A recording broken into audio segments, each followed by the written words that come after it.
Right, muri yeZimbabwe kusangana kwatikuita zvekare pano paRadio 263 pari pari kuzivisai manews updates ezvinhu zviri kuitika munyika yedu yeZimbabwe. Kana uchiri munyowani pa this YouTube channel kusubscribe mahara wetena on that notification bell. Muri Zimbabwe first muri Zimbabwe update yandakakubatira muzuva ranhasi update iyo yekwamujuru family. Zvinorwadza zvinosirisa da kusei muchiona video pedza kuona video tazvodofika comment section. Tasiwa tine bundu pamoyo apa vanga vachienda zvavo kunoradzikwa ndo video randichakuisirai. Ndatisei likes pa this video vasiri kuzoziva kuti iyo inonzi Mujuru family vakafa nechikonzero chei. Vakaita accident nezuro, mai Mujuru ndo vaidriver mota vakaita accident nezuro zvakakonzera kufa kwevana vavo vanosvika ivo 5 na iyo mai Mujuru vakafira pasport. Akangosara murume nekuti ainge asipo pachiitiko ichi muna Masvingo Road nomakaitikira accident iyi. Ndakusiyai muchiona video pedza kuona video rakakurisa utazvaunofika comment section. Much love.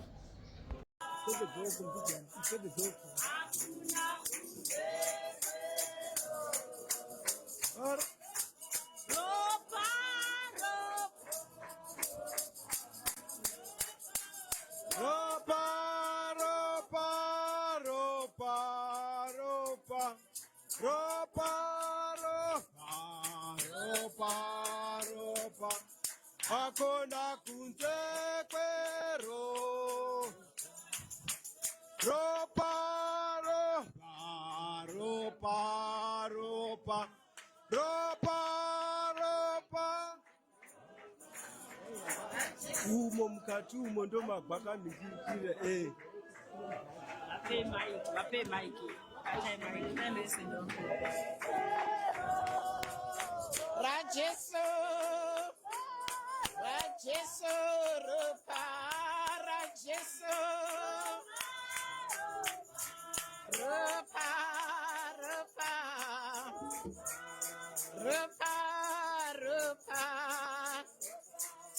akona kunze kwero, Rajeso, Rajeso.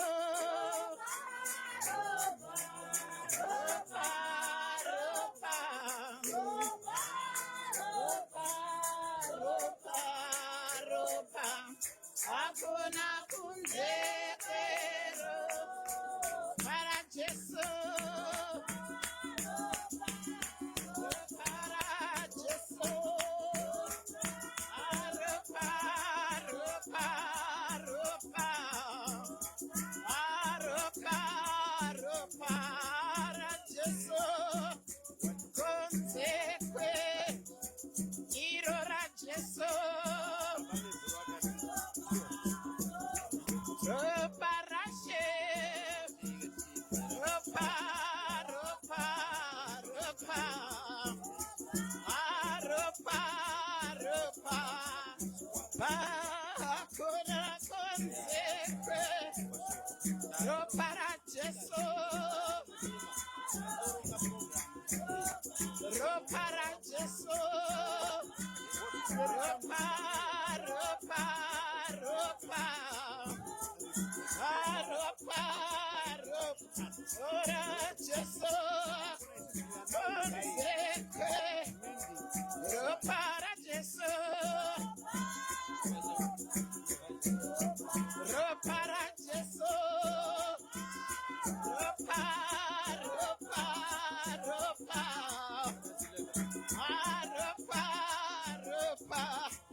chendinoisati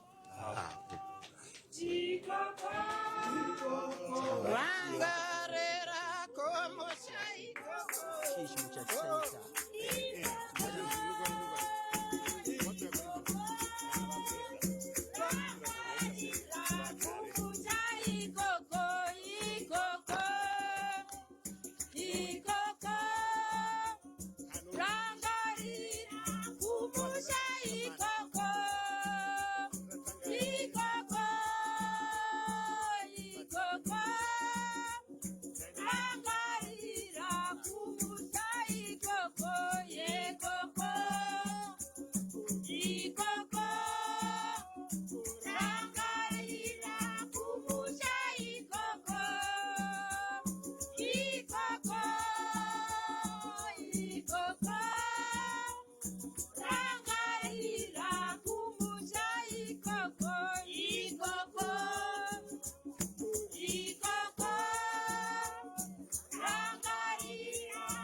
Tinotenda taikumbira kuti tore nzvimbo dzedu.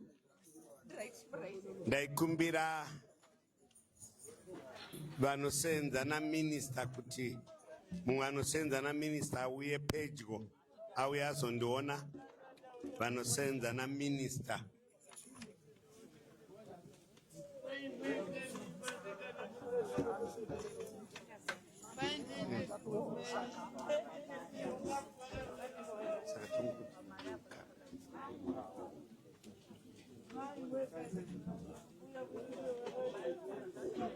Vanosenza na minister.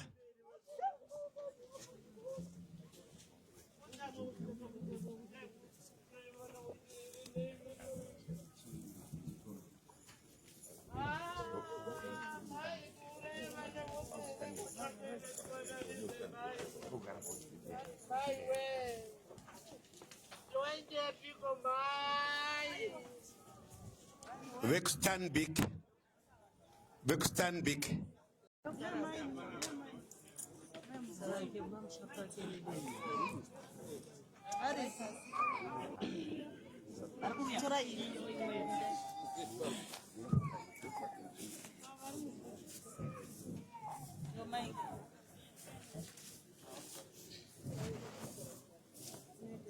Tichakumbira vaviri vekustanbic.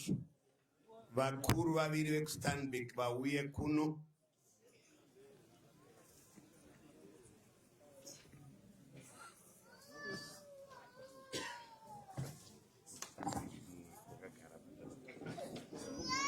Vekustanbic.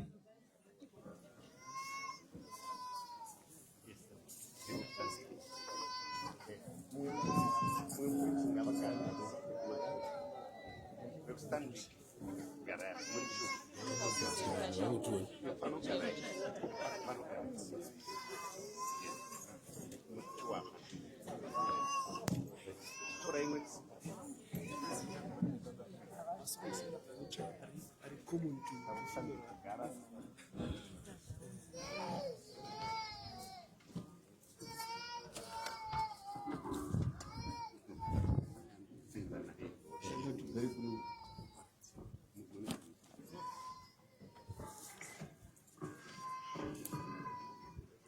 Tinotenda nyaya yatiri nayo pano inyaya isina kureruka, inyaya inorema.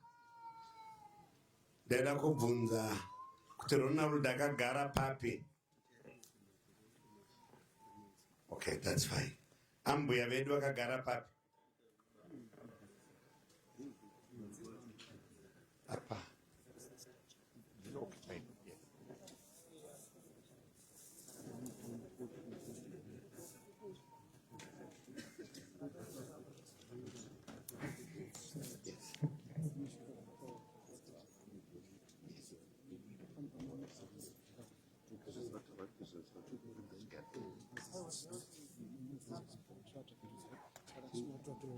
Tinokumbira varidzi vemusha mutiratidze kuti madzitezvara vakagara papi, ana baba nana mai vaLillian kuti vakagara papi. Tisati taenderera mberi tinofanira kuvapa nzvimbo yavo nepekugara pavo. Varidzi vemusha vari kutibetsera kuronga.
Pamusoro ikunoku tende kunoku taida kuzozi tichabvunzana kuti ndiwani nechikonzero chokuti ambuya vemunhu nababa vaLillian havana pekugara.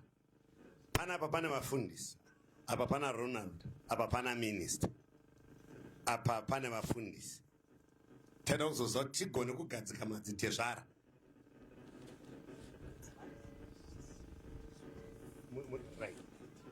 Mai vaLillian varipi? Havachagara mukati nokuti mwana wavo abuda panze. Handiti ngavauye vabude vagare vachiona pakarara mwana wavo.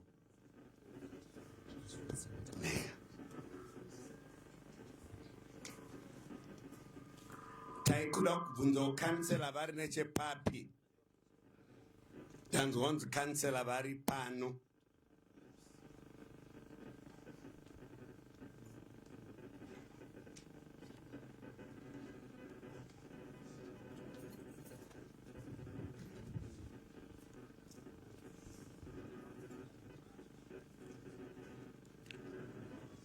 Mumwe anga achinditaura kuti kansela vari pano. Vari kuzapana kansela ndiani tione kuti kansela vangagare papi.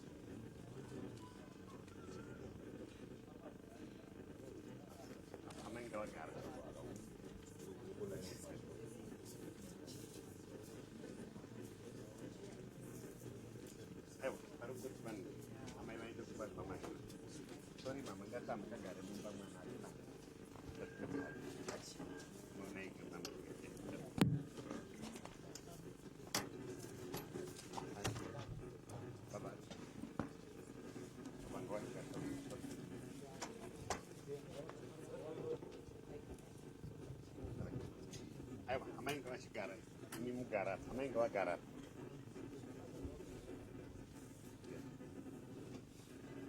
imi chigara yapo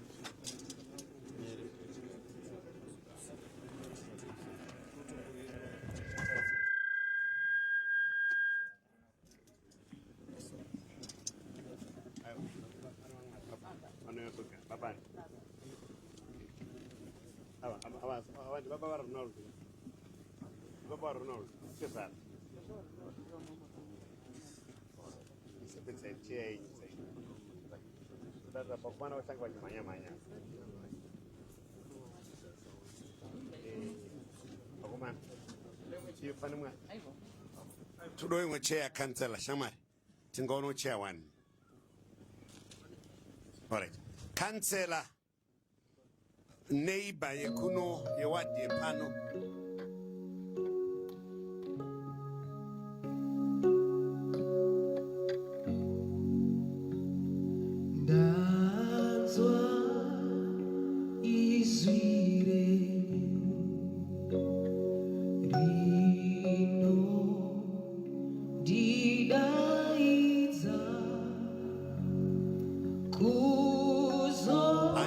nguva dzatazosvika tazononoka kufamba. Pane chikumbiro chiri kubva kumhuri pamusoro pekutorwa kwemifananidzo. Kutora mufananidzo wakagara pawakagara unotenderwa, asi pane vakumbirwa nevahaiwa vachabhadharwa aidha neStanbic oro nemhuri, ndo vachiita zvavanenge vachiita. Tine mukomana ari papapo nemusikana ari papapo nevavo vari papapo nevamwe vari panapa. Tine vanhu vakakwana vokutipa coverage. Saka hatidi kuzoona munhu anenge achimhanya-mhanya pamberi apa. Programu yedu iri kufamba yakadai. Iko zvino takumbopa vekereke kuti vauye vatinyaradze neshoko raMwari. Ndibva ndataura ndichiti kwamuri mufundisi negrupu renyu munobva mapinza nezvapupu zvenyu zvinobva kukereke ipapo. Tinotenda. Amen. Amen. Tinotenda Mwari watipa zuva rino kuti tizo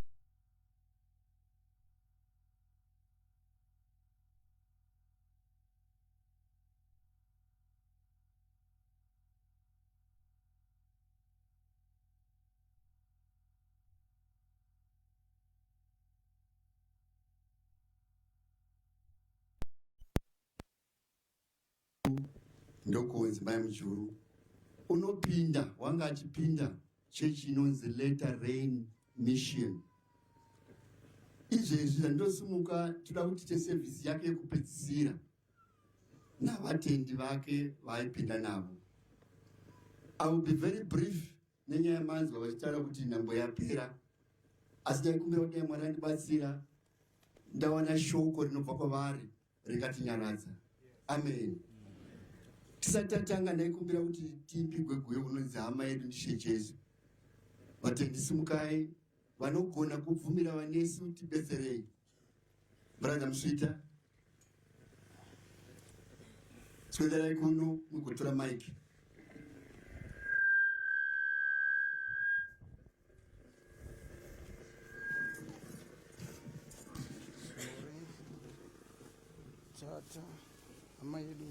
Hama yedu ndishe Jesu. Imafunso hama yedu ndishe Jesu. Ndigomni. Ite hapa pasi. Hapana pasi. Tete. Hapana pasi. Riwe denga bambushe. Vapoze bopate.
vachengetwa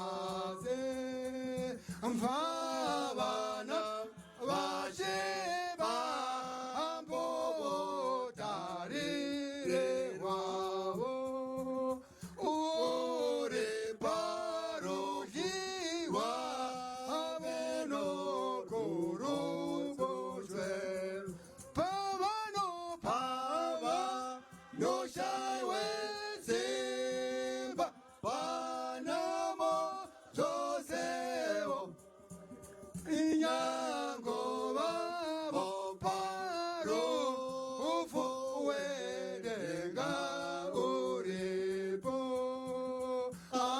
Alleluia amen Alleluia amen Alleluia amen Alleluia Alleluia Alleluia amen Alleluia amen Alleluia Alleluia amen Alleluia amen na na na na na na na na na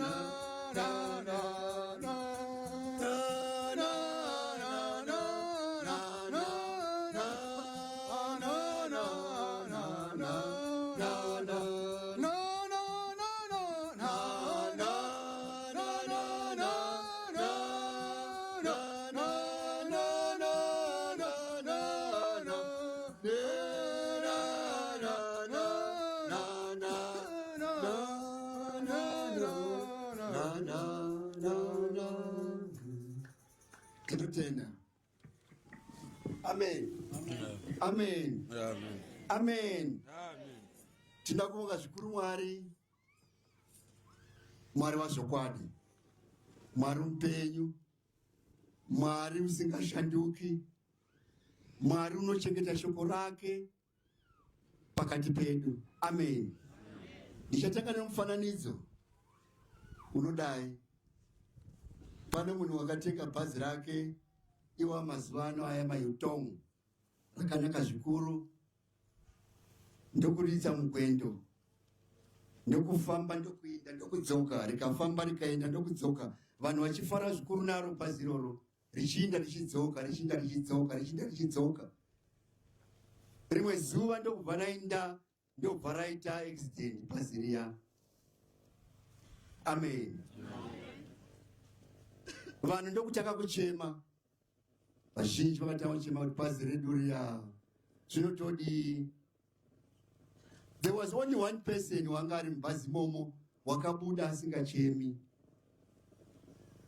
Akati, kwewa uchemi nemhosva yei? Akati, haina handingambochemini. Ko nemhosva yei?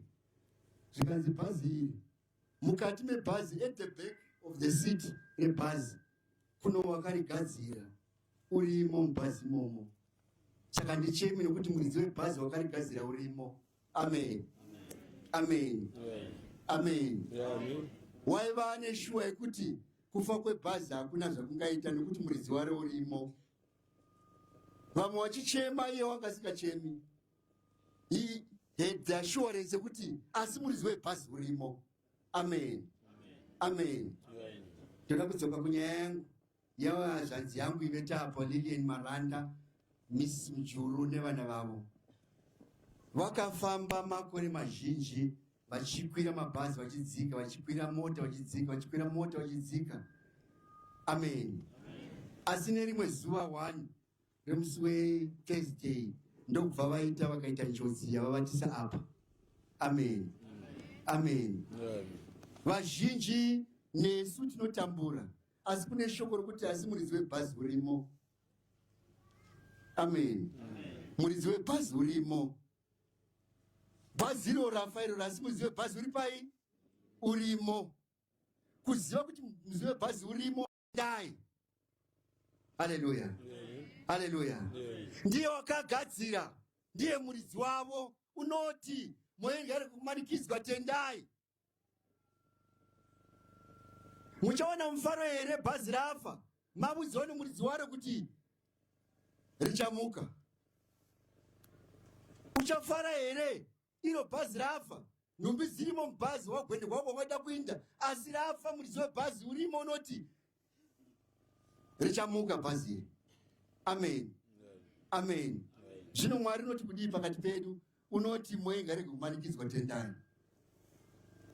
Tendai kuna baba vakasika Lilian, tendai kuna baba vakasika vana vake, tendai kuna Mweya Mutsvene wakachengeta vana vake na Lilian makore mazhinji nokuti ndiye wakavasika. Amen. Unoti mwenga rege kumanikidzwa. Verse 2 inoti kudii? Inoti kakwanisa kudaro dai ndaikuudzai. Kana ndikagoni kugadzira nyaya iyi dai ndaikuudzai. Zvino nyaya yekuvata kwaLilian nenyaya yekuvata kwavana vake, munhu wakavasika unoti mwenga rege kumanikidzwa. Imi tendai nokuti ndini musiki, ndini ndakagadzira, ndini ndinoziva. Amen. Amen. Unoti tendai, dai kusava kudaro ndaikuudzai. Haleluya. Haleluya. Tokumbira kuti Mwari atipe kunzwa inzwi rakagadzira Lilian, kunzwa inzwi rakagadzira vana vake, nokuti ndiye muridzi. So muridzi webhazi wanga agere sure kwesiti, bhazi richifaro arimo, vanomuziva kuti urimo havamanikidzwi nokuti vanoziva kuti muridzi webhazi urimo. Unoti mwenga rege kumanikidzwa, tendai. Amen. Amen. Haiwa, ndinobongawo zvikuru pakugamuchira kwake Lilian rutendo wakawana muridzi webhazi muupenyu hwake, wakawana wakamugadzira, wakafamba naye, nanhasi unaye. Unotimanikidza kutendai kuti Lilian ndinaye navana vake ndinavo, ndini ndakavagadzira. Haleluya. Haleluya.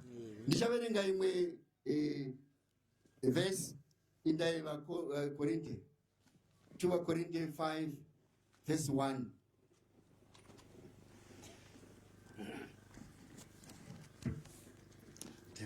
Korinte 5 verse 1. Nokuti tinoziva kuti kana imba yedu yenyika, tebhanekeri yedu ichiputswa, tine chakavanzwa chinobva kuna Mwari, imba isina kuvakwa namavoko, isingaperi, iri kudenga. Unoti mwenga rege kumanikidzwa, tendai. Dai kusava kudero ndaikuudzai nemhosva yei? Nokuti kana tebhanekeri yedu yenyika iyi yatinayo muviri iyi uchiputswa, sezvizvi zvaitwawo Lilian navana vake, yaputswa miviri yavo, kunonzi kune chinobva kudenga chakavakwa naMwari, chisina kuvakwa nemaoko omunhu, chichavuya. Ndozvotimanikidza, anotimanikidza kuti tendai, musamanikidzwa, nokuti kana muviri wedu uchiputsika sezvizvi zvaitika kuti muviri waLilian mai mujuru navana vavo vaputsika, Mwari noti kuchabva muviri unobva kudenga. Amen. Amen. Haleluya. Dambudziko rokutenda inodhiwa kuti kutenda kuri abstract. Shoko rokuti abstract muriziva, kuri mumhepo asi zvokwadi. Haleluya. Unoti kana muviri uyu nyama ichiputsika, kuna muviri unovuya unobva kudenga, uchafuka, uchauya kuzofukwa nomweya womuviri waputsika. Haleluya. Haleluya. Ndio saka ati kuna Johani mwerega kumanikidzwa, ndiye wakamusika, ndiye uvete sure kwesiti yebhazi riya ranga richidikwa navanhu, ndiye uvete sure kwesiti kwebhazi riya ranga richifamba zose richinakidza. Lilian navana vake vava vachinakidza zvikuru, tachivada, asi nhasi miviri yavo yaputsika. Zvino Mwari unoti kudii? Unoti tinoziva kuti kana muviri uno wenyika yatinawo uchiputsika, tine chakavakwa chinobva kuna Mwari. Verse 2. Yes. 2. Nokuti tinogomeravo mairi, tichishuva kuti tifukidzwe neimba yedu inobva kudenga. Verse 3. Verse 3. Kuti kana tafukidzwa hedu, hatingawanikwi tisina chatakafuka. Amen. Tinotambura tiri muviri uyu, tichigomera tiri mauri. Hallelujah. Kuti kana muviri uchiputsika uyu, tiwanikwe tisina chatakafuka. Pakutendemuka kwedu, pakutendemuka kwa Lilian, pakutendemuka kwa vanhu vose vanoenda kukereke, vanotambura kuti vafuke muviri unobva kuna Mwari, unoti musi unoputsika muviri uyu, vawanike vane chavakafuka. Hallelujah. Hallelujah. Ndosaka achiti kuna John 14 moingarege kumanikidzwa mitendai. Dai kusara kudero ndai kuudzai. Unotiudza kuti kana muviri uno uchiputsika, kuno muviri unobva kudenga. Unouya kuzodziva uno uyu unoputsika. Kuti kana uyu uchiputsika, tiwanikwe tina chatakafuka. Hallelujah. Pane njodzi yekuti kana muviri uchiputsika, uchawanikwa usina chakafuka. Hallelujah. Shoko rinoenda pazasi roti kwai kana tichifukurwa, tiwanikwe kuti pane chatakafuka. Hallelujah. Lilian ndokutendeuka, ndokugamuchira Kristu, ndokutsvaka chokufuka kuti musi wanofukurwa sanhasi asawanikwa asina chakafuka. Amen. Amen. Ndo basa ratinoendera kukereke, ndo basa ratotamburira. Totambura zuva iri kuti musi munoputsika muviri uyu, tiwanikwe tine chatakafuka. Hallelujah. Hallelujah. Hatindi kunonakigwa, hatindi kunokudzwa, toenda kunotsvaka chokufuka kuti musi watinofukurwa, tiwanikwe tine chatakafuka. Musiki wedu noti moingarege kumanikidzwa, tendai. Takatarira makuva makovhina aso, tinogwadziwa mwe zvikuru, asi pane shoko rokuti musamanikidzwa. Nokuti kana matenda kwaari, unokupai chokufuka. Hallelujah. Unokupai muviri mutsva. Hallelujah. Indai vakorinte kuya pesira 15 verse 53.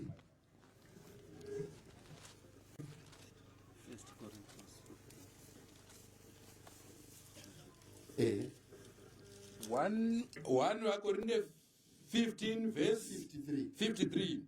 Nokuti ichi chinovora chinofanira kufuka kusavora, nechichi chinofa chinofanira kufuka kusafa. Amen. Ichi chinovora, muviri uyu unovora, unofanira kufuka chisingavori. Nechi uyu muviri unofa, unofanira kufuka usingafi.